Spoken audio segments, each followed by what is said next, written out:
pero hoy queremos darle algo, aprovechar el tiempo con ustedes y entregarles algo de lo que Dios nos ha dado. Por eso hoy no va a ser una prédica convencional, ¿vale?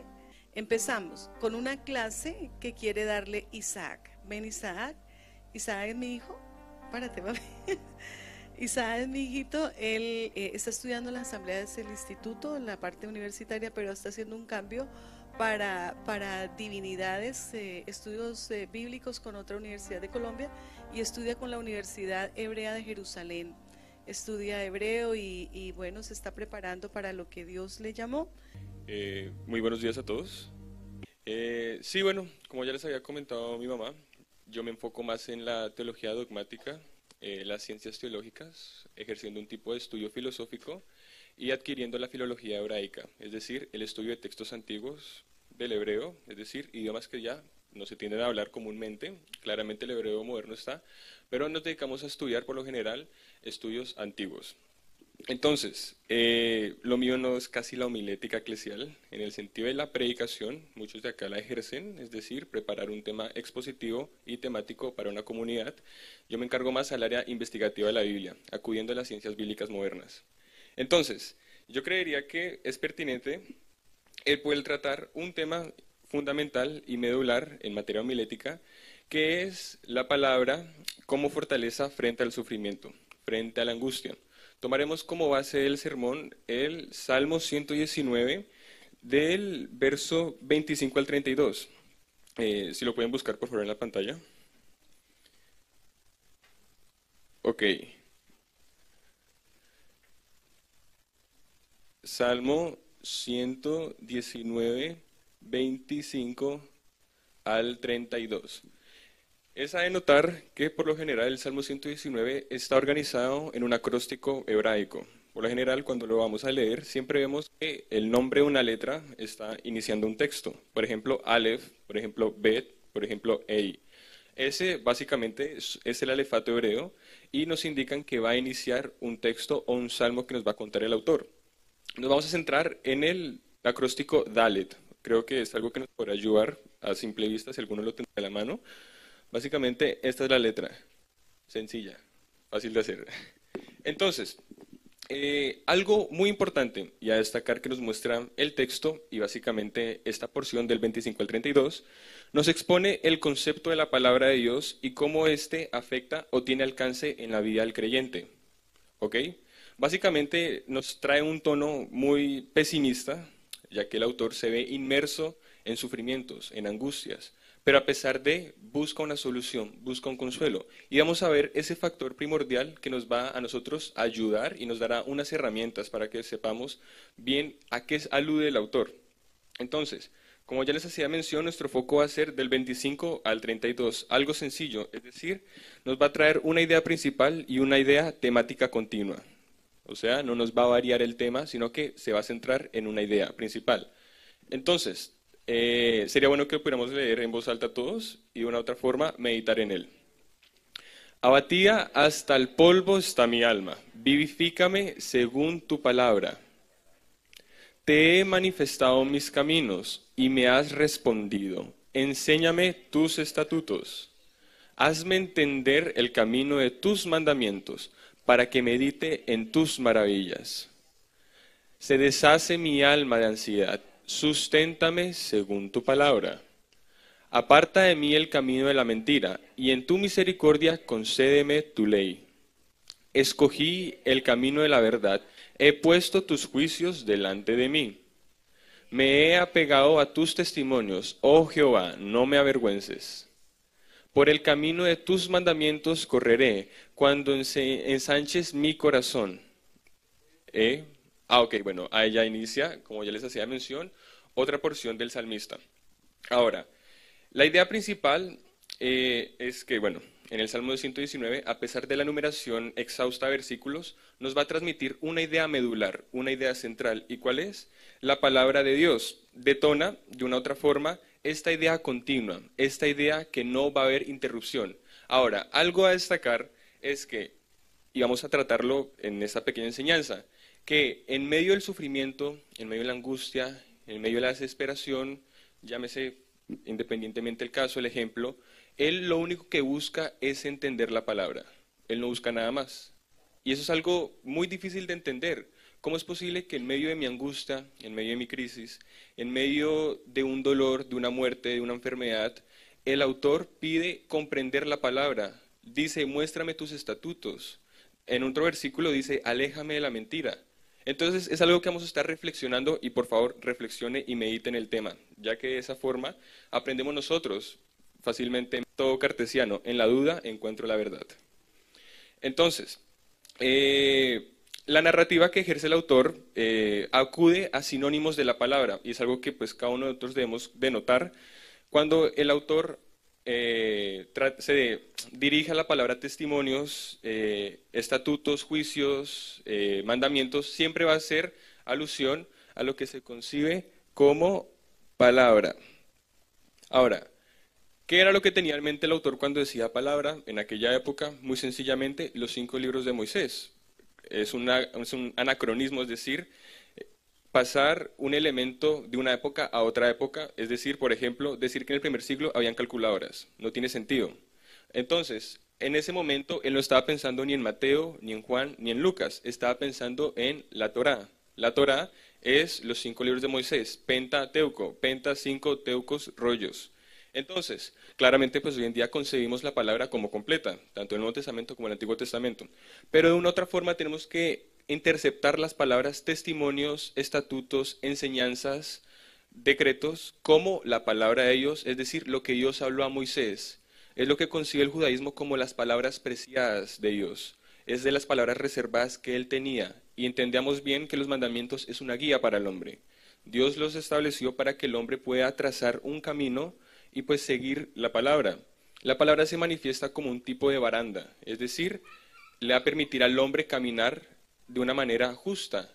¿Qué pasa si yo empiezo a desviarme? Hay una baranda que me va a decir, estoy bien o estoy mal.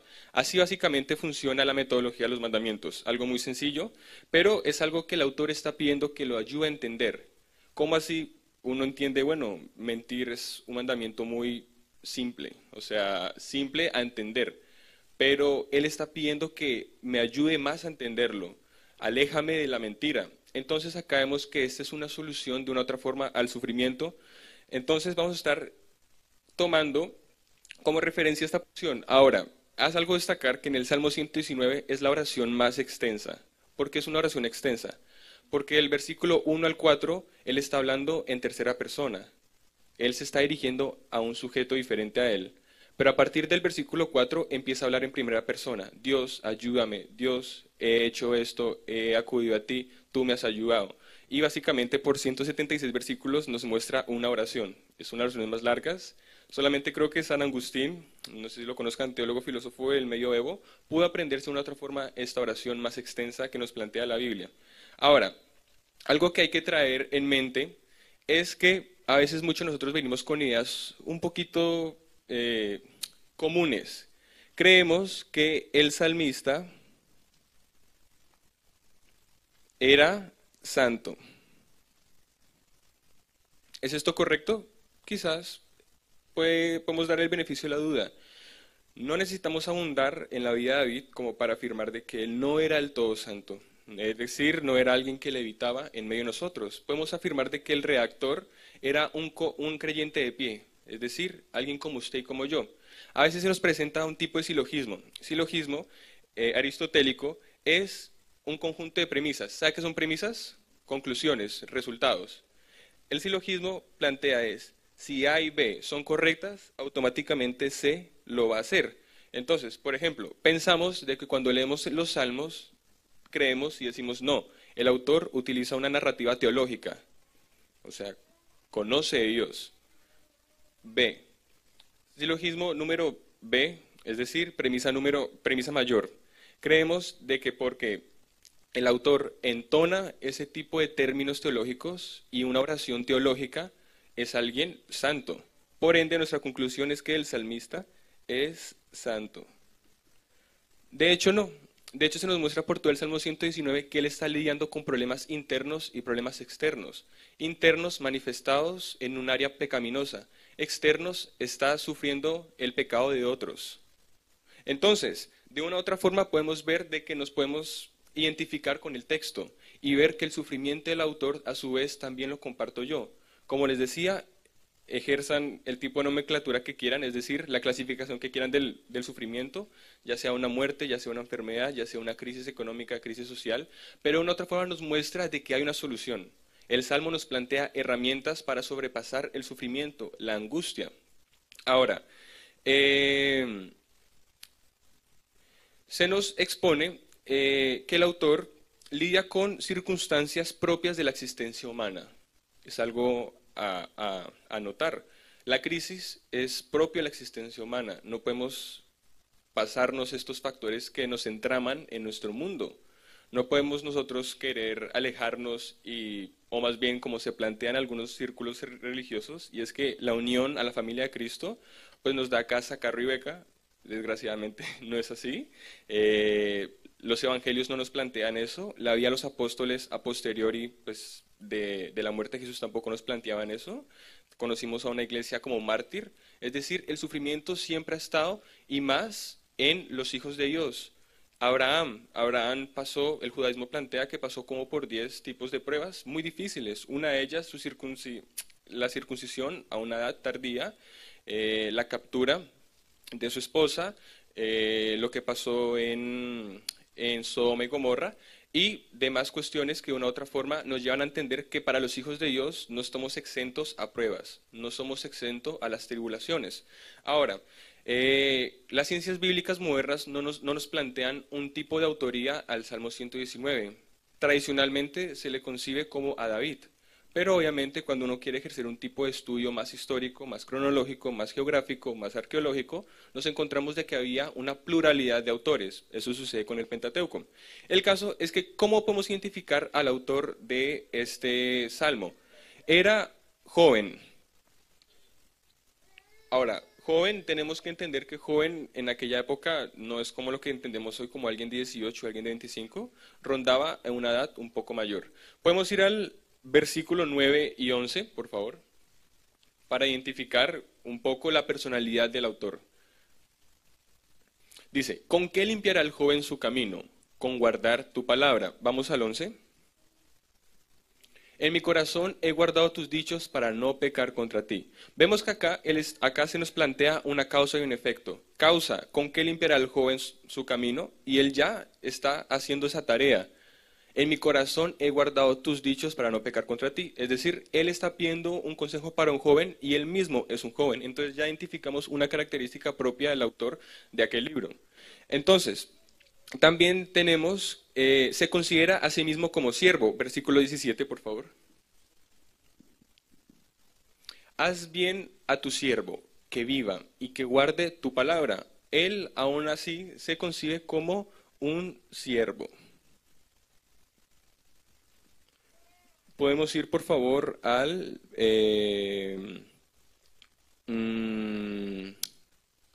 ok, no. Ok, 19, era un forastero. Se me olvidó. Forastero soy yo en la tierra, no encubras de mí tus mandamientos. Ok, creo que es de notar, obviamente, que él ve como solución ¿qué? Guardar los mandamientos. Él ve solución a su sufrimiento, a su angustia, a su crisis, entender la palabra de Dios. Y creo que es un poco alejado a nuestra metodología hoy en día. Hoy en día nuestra oración es más antropocéntrica. Antropocéntrica es el centro somos nosotros. Yo quiero esto, dame esto, ayúdame en esto. Pero él ni siquiera está pidiendo liberación de sus problemas. ¿Él qué está pidiendo? Dame entendimiento de tus dichos. Preserva en mí tu palabra. Es una actitud más bien, es una actitud digna de elogio entre nosotros los creyentes a cómo afrontar los problemas. Pero vamos a seguir desglosando este tipo de tema más adelante. Ahora, como les hacía mención, el hombre plantea dos tipos de problemas internos. Es decir, un área pecaminosa, algo que pues desgraciadamente nos une a todos nosotros, no somos exentos al pecado, pero de una otra forma se nos presenta cada día y está latente en nuestra existencia humana. Externo, es decir, él paga los pecados de otros. Muchas veces nos ha tocado ese tipo de cosas, un familiar, un hijo, un conocido, un cliente, un amigo, por los pecados de él automáticamente nos alcanzan a nosotros y él se ve en la angustia. Ahora, de una u otra forma, a pesar de el Espíritu de Dios lo lleva a ser uno de los autores de los libros del Salmo y a su vez darnos una lección de cómo vivir con base a su palabra. A pesar de que él tiene todos estos problemas, lo lleva a redactar este documento y nos da una ilustración de cómo nosotros como creyentes debemos vivir, como pastores debemos vivir y cómo podemos ayudar al congregante, al adepto, al pío, o como lo quieran llamar ustedes, al feligrés, de una u otra forma ayudarle en su caminar como cristiano, como creyente. Ahora, vamos a empezar con el versículo número 25. Podemos ir, por favor. Abatida hasta el polvo está mi alma, vivifícame según tu palabra. Ok, bueno, acá se nos presenta, como les decía, no vamos a abundar en filología hebraica, pero sí pienso que es importante el concebir un poco la semántica propia y la etimología de las palabras que nos exponen los textos, porque nos ayuda a comprender cabalmente y adquirir un panorama mucho más amplio en su significado, y es un ejercicio que todos pueden hacer, o sea, hay muy buenas páginas donde ustedes pueden acudir a un lenguaje hebreo y conocer más lo que pensaba el autor, que es lo que nos corresponde a nosotros como líderes, como diáconos, como ancianos, como obispos, como pastores y ministros, entender lo que tenía el autor en mente y lo quería transmitir a su comunidad. Entonces, se nos presenta una palabra sencilla.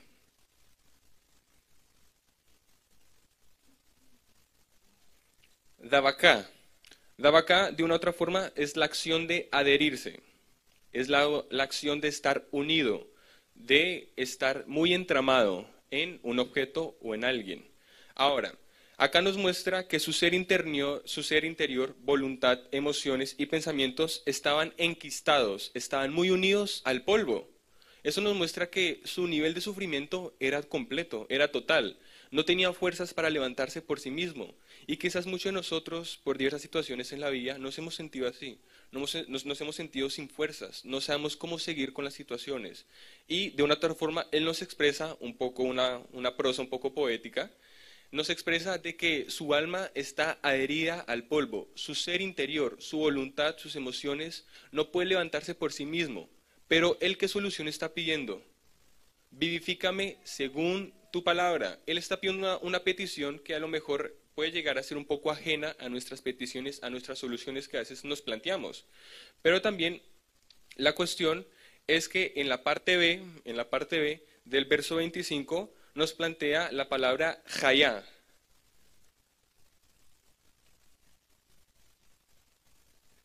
Esta es la palabra Hayá, que de una u otra forma nos quiere manifestar de que él quiere revivir según tu palabra. La palabra es vivifícame, pero él lo que quiere es dame fuerzas, revíveme, vuélveme a dar ese motor inmóvil que es tu palabra. Increíble ver cómo él busca vida, no por medio de alguien, no por medio de otro tipo de objeto o algún factor, sino que él está pidiendo la palabra como un método para adquirir vida. Adquirir vida. Entonces, ¿qué nos quiere decir esto? El hombre está inmerso en sufrimientos, en angustia, en crisis, en dolores, y su alma está adherida al polvo, y como consecuencia es incapaz de levantarse por sí mismo. ¿Y qué hace él? Levanta una súplica a Dios para que él infunda fuerzas y consuelo conforme a qué? A su palabra. Recordemos bien que el fin último de cada cosa que nos va a plantear el autor, ¿cuál va a ser? Su palabra. La palabra, entiéndase como enseñanza. Y vamos a hablar un poco más adelante de lo que nos va a plantear verdaderamente los autores en cuanto a la Torá. El caso es que el autor nos invita a que a quién debemos acudir en nuestras angustias. ¿Quién germinará consuelo en nosotros? Es decir, ¿quién fomentará el consuelo en nosotros? La respuesta se resume en el Eterno y su palabra, es decir, Dios y su palabra. Manifiesta una oración y devoción dependiente ¿a qué? A su palabra. La oración de él va a estar siempre sujeta a la palabra de Dios. Su oración va a ser petición de entendimiento de la palabra de Dios. Él no pide otra cosa, él no pide nada más. Es importante aclarar que esta es una de las funciones de primera mano de la palabra, confortar nuestro ser en medio del sufrimiento y en medio de la angustia, y lo va a transmitir como un medio de felicidad a la hora de entender la palabra misma. En pocas palabras, entendemos bien que la palabra de Dios es un regalo, ¿o no? De una u otra forma, nosotros no merecemos ningún tipo de cosa, menos cuando entendemos el término redención, es algo que no merecíamos. Se le atribuye mucho al sacrificio vicario de Jesús. Vicario es decir, sustituye nuestra persona en el sacrificio. O sea, de una u otra forma, vemos que Dios nos da gracia. La gracia también estaba en el Antiguo Testamento. Muchos dicen que no, pero sí. El hecho de que Adán hubiera pecado y Dios no le hubiera matado, eso es gracia. El hecho que en Deuteronomio 28 Dios le dice al hombre, al pueblo, de que si obedece tiene bendiciones, eso es gracia. Entonces la cuestión es que nosotros no merecemos ningún tipo de cosas, pero el hecho de que podamos preservar las palabras de Dios es un regalo para nosotros como hombres. Como hombres, vemos bien que la función primordial del pueblo de Israel era transmitir una moral a nivel internacional. Dios le dijo, esto es bueno y esto es malo. Ahora, ya habían códigos en aquella época. Ubicamos el código Hammurabi que precede de la Torá, pero aún así la Torá va más allá de lo visible, va más allá de lo que se puede concebir o de lo sensorial. La Torá juzga las intenciones. Entonces vemos que Dios de una otra forma quería transmitir esa palabra a la humanidad. Era un regalo para el que no conocía. Entonces nuestra perspectiva de la palabra debe cambiar totalmente y no entenderlo como unos dichos de antiguos, sino como algo que está vivo. Algo que de una otra forma precede la boca de un ser inmutable, de un ser invariable que es lo que se concibe como Dios mismo, que es Dios mismo. Ahora, vamos a recordar lo importante que es la palabra de Dios y cómo se conecta esta porción y bueno, gran parte del Salmo 119 a lo que nos va a exponer Pablo en Romanos 15:4. Ok, ¿qué dice? Todos. Porque las cosas que se escribieron antes para nuestra enseñanza se escribieron a fin de que por la paciencia y la consolación de las Escrituras tengamos esperanza. Entonces, acá básicamente lo que nos expone el texto griego, como entendemos bien, la redacción del Antiguo Testamento en la academia se concibe como la Biblia hebrea. El Nuevo Testamento se concibe como la Biblia griega. Entonces, acá obviamente hay un cambio de idioma. Se nos expone la palabra hipomone. Hipomone. La palabra hipónome de una otra forma significa resistencia o aguante alegre. ¿Ok? Vamos a ponerlo acá para que lo entienda. Y aguante alegre. Acá ya nos está manifestando una virtud y es la alegría. El escritor de Romanos, le acudimos una gran parte a Pablo, otra por parte de la comunidad de él. Él de una otra forma nos está trayendo a reminiscencia, a recordatorio, lo que se concebía en aquella época como la palabra. Vemos bien que 1 Timoteo, que trae a conclusión, toda la escritura es inspirada por Dios, útil para rearguir, exhortar, enseñar, etc. Acá nos va a traer la misma funcionalidad de la palabra de primera mano, y es consolación de las Escrituras, a partir de tengamos esperanza. Antes nos hablaba también de la paciencia. Entonces, como les decía, esta palabra en griego alude a la idea de resistencia o aguante alegre. Es la capacidad de resistir a la dificultad. Y añade en el versículo 4 la palabra paraklesis.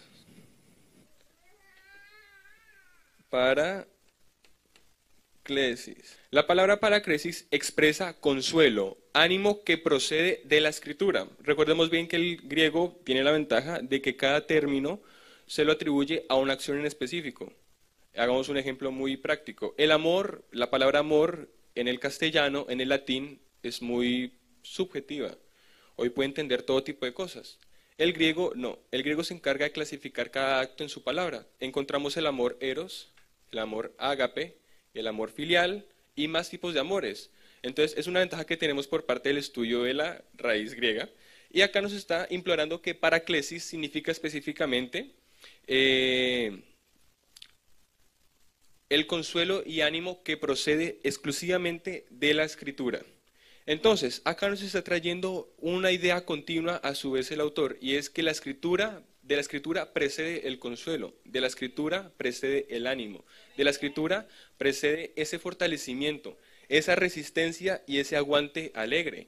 Y eso es lo que nos está transmitiendo de una otra forma el salmista. Y quiero que usted pues atesore bien esto como una práctica asidua, una práctica continua en cada uno de nosotros frente al sufrimiento y la angustia. Ahora, el Eterno nos brinda su palabra. Ahora, ¿por qué digo Eterno? Entendemos que el nombre de Dios es este. No sé si ustedes lo han visto. Ese es el nombre de Dios. Ese fue el que se le reveló a Moisés. Ahora, haciendo la conjugación de todas las consonantes, yod, esta es la yod, la hei, la bab, hei. Haciendo la conjugación de todo ese tipo de consonantes, nos da la palabra él era, él es y yo seré. El caso es que el Eterno puede preservar todos los tiempos. La eternidad no tiene ni comienzo ni fin, pero a su vez deambula por el pasado, el presente y el futuro. Entonces cuando llegue el Eterno, sepa que estoy tratando de definir este concepto. Ahora, como decía Martín Lutero, lo finito no puede definir lo infinito. O sea, nuestro lenguaje es muy corto, pero quiero que me entienda un poco la idea. El caso es que el Eterno nos brinda su palabra para resistir nuestros sufrimientos y poder perseverar y producir reconformación. ¿Alguno de ustedes necesita fortaleza, necesita ánimo para superar las aflicciones, para superar las crisis, para superar la angustia? Bueno, pídale a Dios que le dé consuelo, ánimo y fuerzas, que le infunde algunas virtudes que proceden misma de la palabra y que solamente proceden de Él. Un ejercicio práctico es, abra su Biblia, léala, estúdiala. Ese es el consejo del salmista. Ese es el consejo del salmista. Si usted quiere solucionar su vida, lo primero que usted debe hacer es abrir su Biblia, leerla. Orar, claramente, pero leerla, atesorar lo que dice ella y practicarla. Ese es el ejercicio práctico que nos transmite el autor.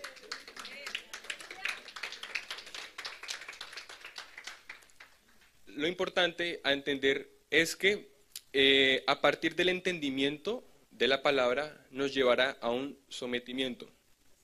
Eso es lo más básico que nos plantea la Biblia. Haz esto.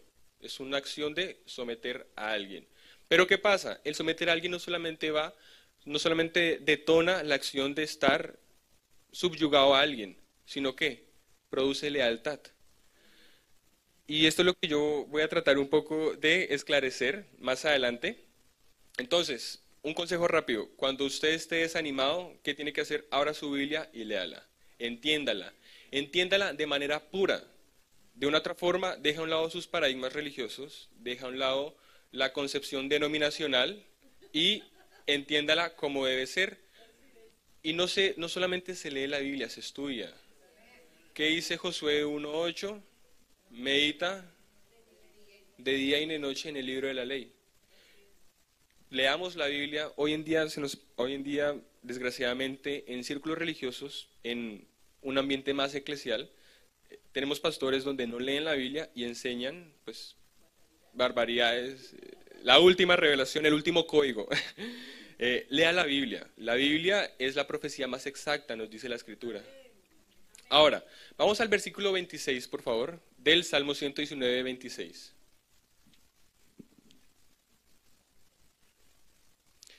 Te he manifestado mis caminos y me has respondido. Enséñame tus estatutos. Ok, acá el autor narra haber contado una oración. Eso con el texto. Te he manifestado mis caminos. Al parecer emitió una oración al Señor. Una oración detallada de lo que le ha sucedido en su vida. ¿Y qué dice? Me has respondido. Ahora, la respuesta siempre va unida a la voluntad de Dios. Pero ¿qué pasa después de eso?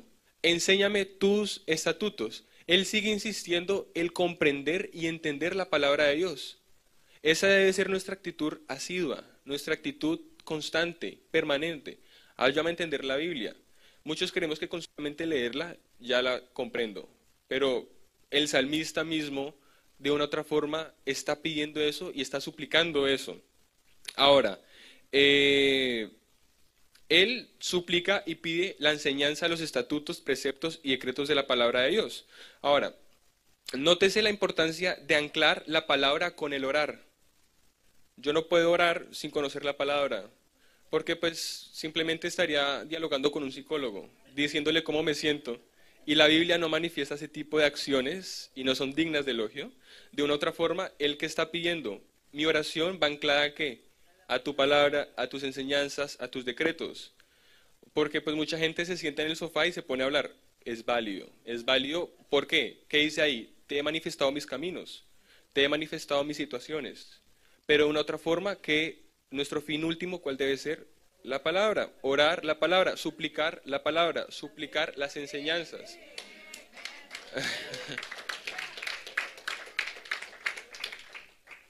Digamos, utilizando una jerga salmista, pues él derramó su corazón. Como nos dicen dos versículos, te he derramado mi corazón. Eh, ok, vamos al Salmo 119, del 4 al 5, por favor. Tú encargaste que sean muy guardados tus mandamientos. Versículo 5. Ojalá fuesen ordenados mis caminos para guardar tus estatutos. Ven que lo único que tiene en mente el autor es entender, guardar y preservar el mandamiento. Él no tiene nada más en mente. Ahora, no podemos sacar de mente pues la idea que somos humanos y también requeremos de factores materiales, necesidades básicas, necesidades primordiales, secundarias y terciarias. Pero ¿qué pasa? Él antes de está pidiendo, enséñame a guardar tus mandamientos, enséñame a preservar tus mandamientos. En otro versículo dice, he atesorado tus dichos. Pero ¿qué pasa? En el versículo 33, si lo podemos buscar, enséñame, oh Jehová, el camino de tus estatutos y lo guardaré hasta el fin. Es decir, durante su deambulación en la vida, acá en la tierra, el que está diciendo, hasta mi último día guardaré tus estatutos, caminaré en tus mandamientos. Mandamientos, recordemos bien, son los que escribió Moisés en la tabla. Cuando Jesús dijo, los mandamientos se resumen en amar al Señor tu Dios con todo tu corazón, con toda tu mente, con todas tus fuerzas, y amar a ese prójimo como a ti mismo. Ok, amarás a Dios con todo tu corazón, con toda tu mente, con todas tus fuerzas, disculpe, lo dije un poco rápido, es Deuteronomio 6. Es la famosa plegaria propia del judaísmo, que es el Shema Israel. Entonces, ahí lo que significa es que Jesús no sacó un mandamiento de la manga. Él ya lo tenía, ya estaba dicho. Amarás a tu prójimo como a ti mismo. Es Levítico 18 y 19. Dice, no guardarás rencor con el extranjero. Más bien, ama a tu prójimo como a ti mismo. Yo soy el Señor. Dice Levítico, o sea, ya estaba en la ley. Entonces, sepa que cada vez que Primera de Juan, cada vez que el apóstol Pablo aluda a los mandamientos, número uno, cuando Primera de Timoteo dice que toda escritura es inspirada por Dios, ok, estamos datando Primera de Timoteo en el año 85. Aún no había conformación del canon, aún no había escrituras redactadas. La escritura más tardía que tenemos es de Marcos y es en el año 70, pero simplemente era preservada en una comunidad. O sea, lo que Primera Timoteo está aludiendo es el Antiguo Testamento. Entonces tenemos que entender que para Jesús, para sus discípulos, lo que ellos se dedicaban a estudiar era el Antiguo Testamento. Ahora, entendemos también el Nuevo Testamento como palabra de Dios, pero a veces se tiende a menospreciar lo que ha dicho los antiguos, lo que Dios habló al pueblo de Israel. Una invitación es, leamos los dos libros. Es como lo simple, para entender una novela, yo no empiezo en la temporada de la mitad, yo empiezo al inicio del libro, porque siempre el autor del Nuevo Testamento va a aludir al principio. Entonces, la tendencia de cada creyente es pedir liberación de la angustia, sacarlo del sufrimiento. Pues pareciera que la acción de fidelidad de glorificar al Creador en medio de la angustia es de poco valor. Es decir, a veces estamos en angustias, en sufrimientos, en crisis. ¿Qué pedimos al Señor? Libérame. Es válido. Pero pareciera que la acción de testificar de Dios en medio de la angustia, la idea de glorificar al Padre en medio de pasar la prueba, es como de poco valor. Tenemos que siempre entender que, ¿qué? Por medio de nuestro testimonio, la gente va a creer. ¿Qué decía Mateo 5? Hagan buenas obras y déjenlas brillar para que la gente glorifique al Padre que está en los cielos. De una u otra forma, nuestra situación y cómo afrontamos la vida es un método de glorificar a Dios y la gente puede verlo, lo decía Jesús. Entonces, antes de pedir liberación, pidamos sustento en la palabra. no pidamos que nos saque de las pruebas, pídanlo también, pero a su vez pidan siempre que haya entendimiento de la enseñanza. Entonces, el individuo pide con base a la palabra y Dios en su voluntad emite respuesta. Es algo que vamos a tratar más adelante. Pero quiero enfatizar en la idea de que no se puede orar correctamente si no se entiende la palabra de Dios. Yo no puedo orar de manera pura si yo no me dedico a leer la Biblia, si no me dedico a enseñarla y si no me dedico a practicarla. ¿Qué decía Mateo 5? Bueno, mayor es el que enseña y practica la palabra, y serás considerado menor si no enseñas y no practicas la palabra. Es una regla básica que nos plantea el Antiguo Testamento, pero Jesús utiliza un poco el dialecto, la forma para que la gente entienda. Pero es lo que ya estaba predicho. De una u otra forma, no se puede honrar a Dios si no se entiende de manera pura su palabra. Como les decía, cuando usted lea la palabra, deja a un lado los paradigmas religiosos, los paradigmas denominacionales de una denominación y entiéndala como el escritor quiso transmitirla. Ahora, hago hincapié en que la deidad responde unánime a su voluntad. Nuestro compromiso es obedecer. Primera de Juan 5:22. Dice, y cualquiera cosa que pidiéramos, la recibiremos de él, porque guardamos sus mandamientos y hacemos las cosas que son agradables delante de él. Aquí nos muestra una cadena, pero es una cadena un poco desordenada, pero se entiende. Acá nos dice, hacemos las cosas que son agradables delante de él. Pero uno se preguntará, ¿qué es agradable delante de él? Él ya no lo decía atrás, porque guardamos sus mandamientos. Entonces, hagamos la cosa que le agrada a Dios. ¿Y qué es? Guardar sus mandamientos. ¿Y qué pasa si lo guardamos? Recibiremos de Él todo lo que pidamos. O sea, yo creo que es una fórmula muy básica. Ya nos plantea una forma de la cual tenemos que seguir nuestro caminar. Y es, obedecer su mandamiento es algo agradable delante de Él. Y a partir de eso recibiremos recibimos respuesta a nuestras peticiones. Primera Juan 5 lo plantea muy bien. Dios ya sabe nuestras peticiones. Acerquémonos confiadamente delante de Él. Pero la cuestión es que nos va a decir otra vez, conforme a su voluntad. Ahora, nosotros no podemos, aclaro, la gracia de Dios está latente en nuestra vida. O sea, la salvación no se adquiere por mandamientos, la salvación no se adquiere por obras, sino por la fe en Cristo. Pero en otra forma, la Biblia nos anima y nos exhorta a vivir como cristianos, como creyentes. El guardar mandamientos es un síntoma de ser cristiano. ¿Qué es un síntoma? Una consecuencia de. Es algo que se produce a raíz de. El hecho de que usted crea en Jesús, pero viva una vida alejada a como lo plantea la Biblia, pues, número uno, no parece que fuera cristiano. Y yo no puedo escudarme con la gracia. ¿Qué decía Pablo? ¿Anulamos la ley por la gracia? De ningún modo. Entonces, pues de una otra forma, acá nos invita a obedecerle. Se incentiva a pedir correctamente y con base a la interpretación pura de la palabra. Rápidamente, Santiago 1:5, y esto nos lo va a traer como conclusión este salmo. 1:5. Dice, lo leo acá, y si alguno de vosotros tiene falta de sabiduría, demándela a Dios, a cual da a todos abundantemente y no aprovecha el no, lo dije mal, no, sin reprocha. Ok, bueno, sí. Ok, acá nos dice que se debe pedir a Dios con Biblia abierta mientras se está estudiando, ya que Dios da su sabiduría primordial a través de entender correctamente las Escrituras. Lo leo otra vez. Y si alguno de vosotros tiene falta de sabiduría, pídala a Dios, el cual da a todos abundantemente y sin provecho, y les hará sin reproche, y les será dada. Acá vemos que de una otra forma, si usted quiere interpretar bien la Biblia, pues pídasela a Dios sabiduría y Él se la dará. Ahora, aclaro, es un ejercicio que yo recomiendo. No todos podemos interpretar la Biblia. ¿Qué pasa? Usted tiene que estar sujeto a una autoridad que ya se ha dedicado una vida a leer la Biblia e interpretarla.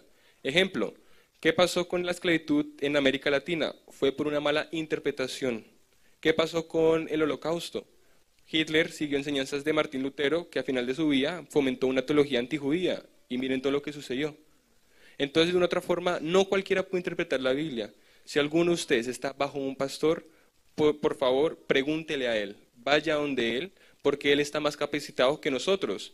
Yo, puede que sepa mucho, pero aún así yo trato de escuchar a mis padres, trato de escuchar a los pastores y a los ancianos de la comunidad. Entonces, de una otra forma, a su vez también le dice que pida sabiduría, y la sabiduría viene del temor de Dios, principio básico del proverbio. Ahora, Acá quiero resaltar rápidamente una oración de cómo debe ser la nuestra. Mateo 26, del 39, 42, 44. Lo leo rápidamente. Pasando un poco más adelante, se postró sobre su rostro, orando y diciendo, Padre mío, de ser posible, pasa de mí esta copa, pero no sea como yo quiero, sino como tú. Versículo 42. Por segunda vez se apartó y oró diciendo, Padre mío, si no puedo pasar de mí esta copa sin que yo la beba, hágase tu voluntad. Versículo 44. Dejándolos, se apartó de nuevo y oró por tercera vez, repitiendo las mismas palabras. ¿Ven? Jesús nunca pide su voluntad. Ahora, fue un momento de tentación, porque si Jesús quisiera haber escapado de la tentación, de la pasión, como se consigue la pasión de Cristo, si él hubiera querido escapar, él lo hubiera hecho fácilmente. Pero el que pide, que no se haga mi voluntad, sino la tuya. Si puedes pasar de mí esta copa, hazlo, pero que no se haga mi voluntad, sino la tuya. Esa es la fórmula de la cual deben ser nuestras oraciones, que a pesar de, pidamos la voluntad de Dios. ¿Y la voluntad de Dios cuál es? Buena, agradable, perfecta. Esa es la voluntad. Ahora, no sabemos cuál. Nos dice que es buena, agradable y perfecta, pero nos dice cuál es la voluntad de Dios. La voluntad de Dios, ¿qué es? Guardemos sus estatutos, guardemos su enseñanza. Lo dice perfectamente Primera de Juan y no vamos a entrar rápidamente en el tema. Y finalizo. Se darán a conocer 5 realidades de la palabra en nuestro sufrimiento. 5 realidades, si algo las puede anotar, le quedaría mucho mejor. Una realidad de la palabra de Dios es encontrar ánimo en el sufrimiento conforme se estudia y se entiende la palabra. Repito, encontrar ánimo en el sufrimiento conforme se estudia y se entiende la palabra. Nosotros hallaremos en nuestro sufrimiento ánimo. Como les decían, la palabra nos otorga resistencia, la palabra nos otorga aguante alegre, nos fomenta el prevalecer en ella, el tener ánimo. Número 2, nos responde conforme a la voluntad de Dios en nuestro sufrimiento. Número 3, disfrutas de la palabra en tus sufrimientos. A través de esto Dios nos anima. Podemos buscar rápidamente Salmo 119, versículo 27.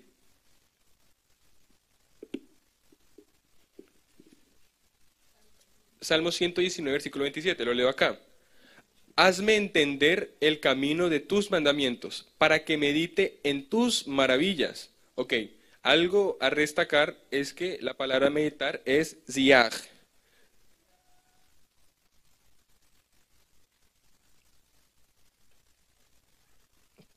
Ziag es meditar, pero no solamente detona este concepto. Ziag significa conversar, conversar con uno mismo, es decir, ocupar la mente en. O sea, meditar no solamente se eleva a cuestiones un poco metafísicas o místicas, sino que es hablar y lo que yo hablo ocupo mi mente. Acá está pidiendo el autor para que medite en tus maravillas, para que ocupe mi mente, para que hable de lo que estoy pensando y pueda llenar mi mente en tus mandamientos, en el camino de tus mandamientos. Ahora, es increíble que el autor pues expresa su ocupación de la mente en las maravillas de Dios, las maravillas de Dios, en lo que Él ha hecho, en lo que Él hará, en su creación. Esas son las maravillas de Dios. Esta es una manera de referirse a las verdades del Creador, lo dice el Salmo 119, 18. Abre mis ojos y miraré las maravillas de tu ley. Ahora vemos que el asombro no solamente se mantiene en la creación o en lo que Él hace, sino que en las palabras de Él. El autor concibe las palabras de Dios, las enseñanzas de Dios como una maravilla, como lo escribe el salmista, lámparas a mis pies tu palabra. La palabra cumple esa función, pero es algo del cual yo tuve que maravillarme porque me está dando el camino. ¿Lo merecíamos? No. ¿Nos lo está otorgando? Sí. Meditemos en ella, maravillemos de ella. Número 4, produce fortalecimiento. Es lo que he querido transmitir en el día de hoy. Cuando usted esté frente al sufrimiento, sepa que lo que le da fortalecimiento es la palabra de Dios. Nos lo expresa el salmista en el versículo 28, ya que el sustento y fortalecimiento según la palabra. Y también en el versículo 25, como les decía, él está dando o pidiendo una petición. Tiene una petición y se ve en un tono de consolación. Y en el versículo 28, Dios le da el fortalecimiento a través de su palabra. Como lo dice ahí, se deshace mi alma de ansiedad, susténtame según tu palabra. Tiene una petición que necesita consolación. Ahora, rápidamente, la última, que es la número 5, enfrentas en obediencia tus sufrimientos. Eso nos está hablando el versículo 29 al 32. En obediencia, Él puede sobrepasar sus sufrimientos. ¿Y cómo funciona esto? O sea, yo creo que cada uno de que ustedes medite en esto. En la obediencia sobrepaso mis sufrimientos. En el sometimiento sobrepaso mis sufrimientos. Lo dice perfectamente el 29. Aparta de mí el camino de la mentira, y en tu misericordia concédeme tu ley. Como les decía, Él lo único que tiene en mente para sobrepasar las dificultades que es, ayúdame a obedecerte. O sea, ayúdame a no caer en la mentira. Eso es un mandamiento de los 10, de la recensión, de la recensión de la... Se me fue la palabra. De los 10 mandamientos. Él está pidiendo, ayúdame a no pecar contra ti. Ayúdame a no transgredir tu ley. Primera de Juan 3:1 es muy claro cuando dice que todo aquel que pega está transgrediendo la ley de Dios, porque todo aquel que transgrede es un pecador. Ahora, es de resaltar que en medio del sufrimiento y su tristeza, el salmista le pide a Dios que lo aparte de la mentira.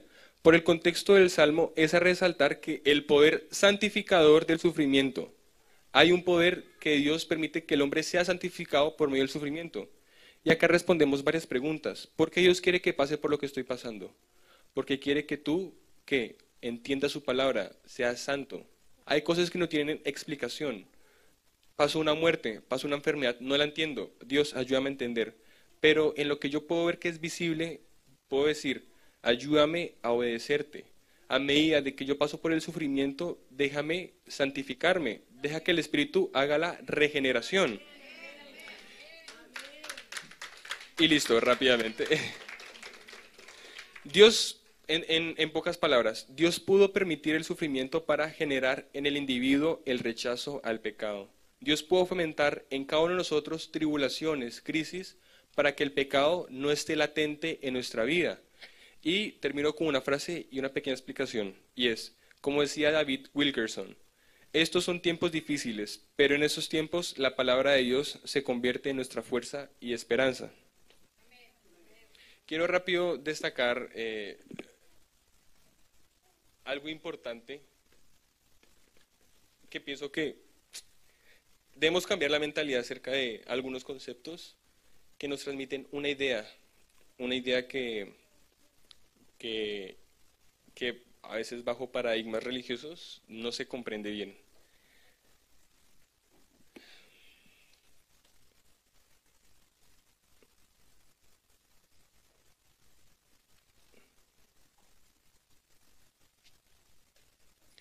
Esta es la palabra Torah. En el Nuevo Testamento se traduce como ley. Ahora, es una traducción no exacta, no es fiable. ¿Por qué? Bueno, hay editoriales que tienen pues sus intereses, pero el caso es que Torah no significa ley. Torah, su significado y su traducción exacta es enseñanza, es instrucción. ¿Cómo así que la ley es una enseñanza? La palabra ley es la palabra nomos en el griego, pero es muy diferente a lo que concibe la Torah. Torah es enseñanza, es una instrucción, es una guía. Dios dio una guía al pueblo, Dios dio la Torah, Dios dio el camino a trazar. Tenemos una palabra que se deriva de esta, que es yagá o yará, que significa enséñame, significa guíame, significa muéstrame, señálame, enséñame. Eso significa la palabra yará, que se deriva de la palabra Torah. Vemos que es un significado totalmente diferente a ley, porque ley pareciera que denotará la palabra como sometimiento, como no y no. Pero no nos muestra esto la palabra. La palabra nos muestra una enseñanza. Y lo importante que vemos de esto, y ya termino con esto, es la palabra yoré. Y es diferente.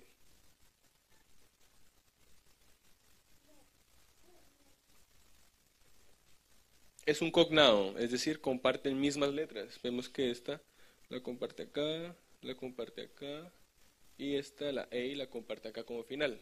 Es decir, esta se deriva de esta. ¿Qué significa lloré? según el Strong, si quieren buscar, no estoy mintiendo, ahorita les puedo dar los Strongs, o sea, las referencias de la enciclopedia, tenemos el número 3138. La H, no se lo olvide, es la palabra hebrea. Yoré significa lluvia temprana. Ahora, cada uno de ustedes medite cómo se relaciona la lluvia temprana con la enseñanza de Dios. La lluvia temprana es lo que llega a saciar, es lo que llega en medio de la sequía a dar vida. ¿Cómo es posible que la lluvia temprana se relaciona con la enseñanza de Dios? Porque la enseñanza de Dios es algo que llega a saciar al hombre. Es algo que nos llega a nosotros a que a darnos vida. Como decía la palabra, hayá, revivir.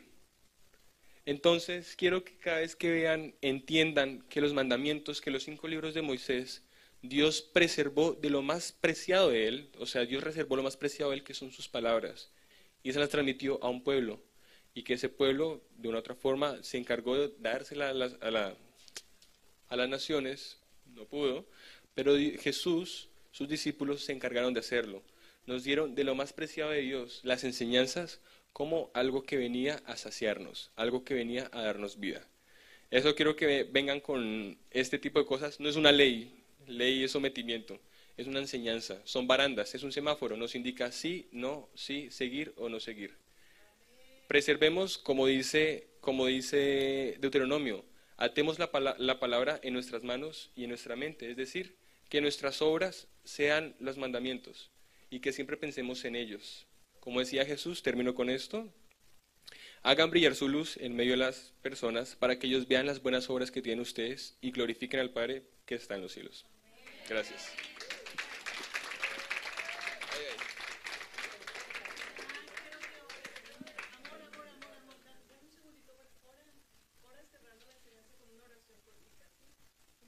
No, no, tranquilo.